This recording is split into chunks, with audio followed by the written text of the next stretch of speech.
நம்ம இன்றைக்கி எங்கே வந்திருக்கோம் பார்த்திங்கன்னா, திருப்பத்தூர் மாவட்டத்தில் உள்ள ஆயுதப்படை போலீஸ் கமாண்டோ பயிற்சி மையத்தை வந்திருக்கோம். இங்கே பார்த்திங்கன்னா நாளைக்கு ஏலம் விடுறதா சொல்லியிருக்காங்க. அதனால் நிறைய வண்டி இருக்குது, பார்க்கறதுக்கு வந்திருக்கோம். பாருங்கள் இந்த ரிவ்யூவை. இது நியர்பை லொக்கேஷன் பார்த்திங்கன்னா திருப்பத்தூர்லேருந்து புதுப்பேட்டை ரோட்லேருந்து மூக்கனூருக்கு முன்னாடி ஒரு 2-3 கிலோமீட்டருக்கு முன்னாடி இருக்கும் அந்த லொக்கேஷன்.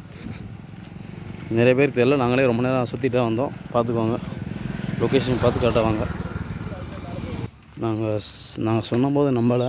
நாங்கள் அங்கே வந்து பார்த்தா தெரிஞ்சு ஏகப்பட்ட வண்டி இருக்குது. சொன்ன மாதிரி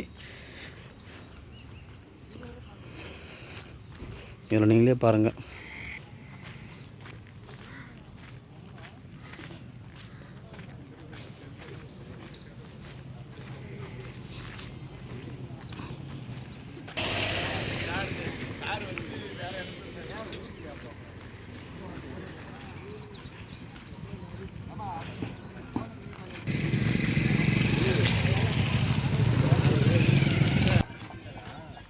வெங்கடேஷ் அதான் கசாம்பள்ளி வர பண்ணா